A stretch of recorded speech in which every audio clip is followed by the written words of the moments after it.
ডিসেম্বৰ জানুৱাৰী ফেব্ৰুৱাৰী এই তিনিটা মাহত মোক এটা দীঘলীয়া সময়ৰ পৰা এটা দীঘলীয়া সমস্যাই বাৰুকৈ জুৰুলা কৰি পেলাইছে। প্ৰায় 1.5 বিঘা মাটি এখন বাগান আছে আৰু ইয়াৰ বাগানত মই আপোনাক এই জেওৰাৰ সমস্যাটো চাওক, এইকণহে বাকী জেওৰা আছে, বাকী ইয়াত কোনো জেওৰা জপনা নাই। মানে প্ৰত্যেক বছৰে মই 30,000 টকাৰ ওপৰত অকল জেওৰা জপনা দিওঁতে মোৰ যায়। এইখন হ'ল মোৰ ছেকেণ্ডখন বাগান, য'ত চাওক আপোনালোকে ভাবিছে ইয়াত মই জেওৰা জপনা দিয়া নাই নেকি, কিন্তু ইয়াতে মই প্ৰত্যেক বছৰে জেওৰা জপনা দিয়া আছে। ইয়াত মাত্ৰ এই পথাৰৰ কাষত অলপ জেওৰা বাকী আছে। কিয় জানেনে? এইখিনি মই বাকী সাঁচি গছত এনেধৰণে বান্ধি দিয়া হৈছে। আৰু জেওৰা জপনা যদি আমি নিদিওঁ তেতিয়াহ'লে ইয়াৰ আমি যেতিয়া চাহপাতৰ যিটো কোঁহ ওলায়, কোঁহটো ওলোৱাৰ লগে লগে ইয়াৰ কি হয়, গৰুৱে সোমাব, ছাগলী সোমাব। আৰু প্লাছ আমাৰ ইয়াতে চাওক কিছুমান যথেষ্ট সাঁচি পুলি ইয়াতে মোৰ ৰোৱা হৈছিলে, যিখিনি সাঁচি পুলি মই মানে বচাব কোনো কাৰণত পৰা নাই। অকল জেওৰা জপনাটো নাথকাৰ দুখত 1 নল জেওৰা দিওঁতে মোৰ 100 টকা খৰচা, প্লাছ ভাল বুঢ়া বাঁহ নাই। আৰু যদিও আপুনি বুঢ়া বাঁহ পায় তেতিয়াহ'লে আপুনি এটা বাঁহৰ দাম 100 টকাৰ তলত আপুনি কেতিয়াও নাপায়।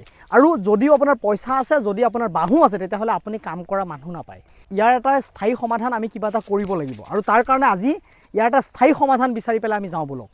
মই এজন দাদাৰ ঘৰত যিহেতু আহি পালোহি, গতিকে মই এই ফেঞ্চিংটো মই দেখা পাইছোঁ, নিজে প্ৰেক্টিকেল হিচাপে দেখা পাইছোঁ যে বহুত সঁচাকৈ এটা বহুত মজবুত হিচাপত এই বস্তুটো কৰিছে, আৰু আমি এটা পাৰ্মানেণ্ট হিচাপত কিবা এটা কৰিব পাৰিম নিজৰ ঘৰখনত। গতিকে আজি মই যেনেধৰণে ভাবিছোঁ, যেনেধৰণে চাই পেলাই মই ইয়াতে আহিছোঁ প্ৰেক্টিকেলি হিচাপত, আৰু আপোনালোকক সেই কথা মই দেখুৱাব বিচাৰিছোঁ। দাদা অকণমান আপোনাৰ পৰিচয়টো দিয়ক। মোৰ নাম ফৈজুদ্দিন আৰু মোৰ ঘৰ হ'ল নগাঁও চামাগুৰি। হয়, আচ্ছা, এই ফেঞ্চিঙৰ লগত আপোনালোক কিমান দিনৰ পৰা জড়িত হৈ আছে? এইটো আমি 7 বছৰ ধৰি কৰি আছোঁ। আপোনাৰ আণ্ডাৰত কিমানজন মানুহ আপুনি কৰ্মসংস্থাপন দিছে? ইয়াত মোৰ লগত আছে 20 জন মানুহ মোৰ লগত সদায় কাম কৰি আছে। এইটো আপোনাৰ স্কোয়াৰ ফুটত হিচাপ হ'ব। কিমান স্কোয়াৰকৈ আপোনাৰ এইটো হ'ব?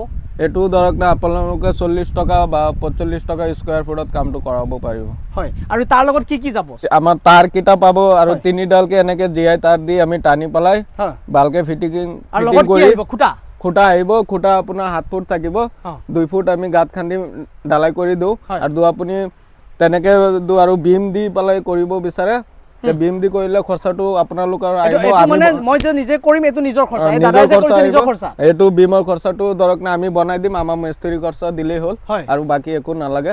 আৰু গোটেইখিনি যি খৰচা আছে এভৰিথিং খৰচা আমাৰ থাকিব। আৰু এই বস্তুটো কিমান দিন মই লাইফ পাম? এইটো আপুনি এনেকেতো বিম দি কৰাই এইটো আপোনাৰ লাইফ টাইমৰ কাৰণে হৈ যাব।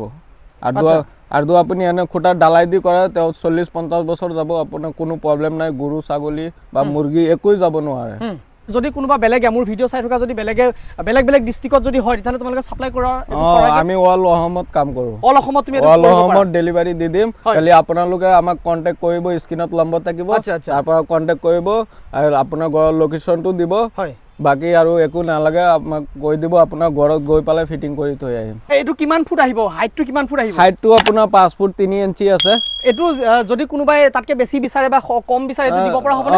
লাষ্ট লোকে আপুনি 6 ফুট পাব। হয়, এনে 5 ফুট 3 ইঞ্চি আছে, আমি 5 ফুটেই ধৰো, 3 ইঞ্চি নধৰো। আৰু এই খুঁটাবোৰ কিমান সাইজৰ আহে? খুঁটাবোৰ এইটো আপোনাৰ 7 ফুট ওখ হ'ব, 2 ফুট তলত যাব, আৰু 5 ফুট ওখ থাকিব মাটিৰ পৰা। ইটোৰ পৰা যিটো খুঁটা, এই খুঁটাটো আপোনাৰ মোটামুটি 7 ফুট গেপত ইয়াতে হৈছে, আৰু প্ৰত্যেক জেগাতে এইটো ছিষ্টেমতে হ'ব বুলি জনাইছে যে 7 ফুট গেপত ইটো খুঁটাৰ পৰা সিটো খুঁটালৈকে এটা এই 7 ফুট দিলেও এই বস্তুটো গোটেই বস্তুটো কিন্তু ধুনীয়া এটা মজবুত হৈছে। এইটো নহয় যে 7 ফুট দিছে বোলে অকণমান লুজ হৈছে, তেনেকুৱা ধৰণৰ নহয়, খুব ধুনীয়া এটা হৈছে। এইটো আপুনি যিকোনো বস্তু এটা চাওক ইয়াতে সোমাই যাব নোৱাৰে। এই তোমালোকে যে এইটো বস্তুটো দিবাগে, যদি ইয়াতে কিবা মামৰ আহে বা যদি বস্তুটো বেয়া হয় তেতিয়া কি হ'ব? মামৰ আহে, আমি গৈ পেলাই আকৌ গোটেইখিনি খুলি পেলাই আকৌ নতুনকে লগাই দিম। এইটো কিমান বছৰলৈ মানে গ্যাৰান্টি থাকিব? 30 বছৰলৈকে গ্যাৰান্টি থাকিব। 30 বছৰৰ ভিতৰতো এই তাৰ কিটাটো আপোনাৰ মামৰে খাই দিয়া, সেইটো আমি আকৌ নিজৰ টকা দি আমি নিজে বনাই দি থৈ 30 বছৰলৈকে এইটো থাকিব?